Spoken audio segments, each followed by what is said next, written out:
Oi pessoal, tudo bem? Meu nome é Ana Luísa, tenho 16 anos e eu vou contar um pouco para vocês como funciona o projeto 5 Passos.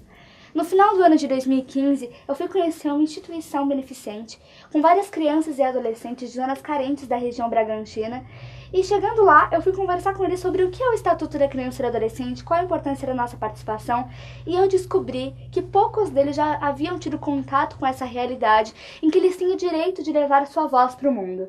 E depois que eu tive essa experiência, que foi muito gratificante, que nós tivemos um retorno imediato com as dúvidas das crianças, a interação geral, de perguntar, de passar suas experiências e entender que, enfim, eles têm sim um lugar no mundo, eu decidi desenvolver, junto com o CMDCA da minha região e mais um projeto parceiro, o projeto 5 Passos, em que eu passo pelas 26 escolas do meu município, conversando com todos os quintos anos, são 55 salas, ao todo 9.000 alunos, sobre o que é o protagonismo infanto-juvenil e por que é tão importante que nós conheçamos os nossos direitos.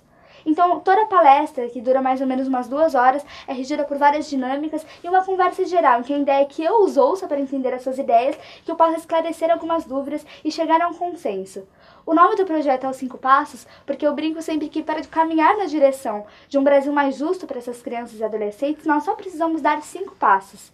O primeiro deles é pensar para dizer, o segundo é dizer para ser ouvido, o terceiro é ouvir para desenvolver, o quarto, participar para transformar e o último, transformar para crescer. Então, durante todo esse processo, nós conversamos sobre o que era o Código de Menores e qual foi sua transformação através de diversas lutas para o Estatuto da Criança e do Adolescente e qual a importância de que eles entendam isso. E no final de todas as palestras, eu faço a pergunta para eles, que passo você daria para transformar o Brasil? Então eles preenchem os cartões com desenhos, frases, textos e tudo que pode. E depois nós temos esse feedback da escola com todos os cartões dos alunos. E as respostas que nós temos são muito bonitinhas, né? Você percebe a espontaneidade da criança ao dizer que para transformar o mundo nós só precisamos de mais paz. Para transformar o mundo nós só precisamos de mais amor. Uma das crianças, inclusive, me contou que outro dia ela estava pensando no que ela ia fazer para transformar o mundo, já que nós temos tantos problemas. Nós temos a violência, temos a guerra, temos a fome. Mas que ela percebeu que todos esses problemas vêm de um só, que é a falta de amor. E ela escreveu no papel, ela fez o coração e escreveu mais amor. Então nós percebemos o quanto essas crianças têm ideias que não são ouvidas, o quanto essas crianças têm sim poder de participação e devem sim ser integradas a esse conjunto social. Porque o principal problema no Brasil, desde a época do Código de Menores, é colocar crianças e adolescentes na cultura do menorismo como observadores do nosso contexto social. Então o trabalho que nós temos que desenvolver é trazer eles para dentro da roda, ouvir as suas ideias e continuar trabalhando com essa luta com as crianças e adolescentes, não mais somente para cada um deles. Então o projeto 5 Passos faz esse trabalho com as crianças, com os adolescentes. Inclusive a primeira dinâmica para abrir a conversa é uma roda em que todos eles se apresentam, decoram bem quem está do seu lado esquerdo e quem está do seu lado direito, e depois nós misturamos todos eles e eles dão a mão para a pessoa que está do seu lado esquerdo e do seu lado direito.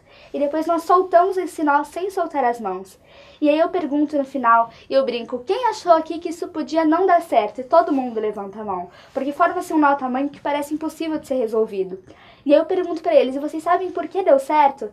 E aí nós chegamos à conclusão que só dá certo porque todos eles deram as mãos e decidiram pensar sozinhos e juntos e tentando resolver todo esse problema com uma única unidade. Então unir essas ideias e resolver tantos nós que nós temos no Brasil, como a violência, a corrupção, o trabalho infantil e todos esses fragmentos e falhas sociais que nós temos pelo único ideal de entender que todas as nossas ideias se complementam em um determinado ponto.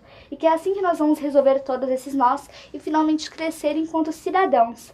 Para que eles possam entender que o mundo em que nós vivemos precisa de novas ideias, precisa de pessoas dispostas. Afinal, não tem ninguém nessa sala, ninguém no Brasil inteiro ou no mundo que não queira transformar o mundo, que não queira um mundo melhor. Mas o problema é que nós deixamos todas essas boas ideias dispersas e nós não as unimos e não criamos assim um elo de participação que vai nos levar para frente em conjunto.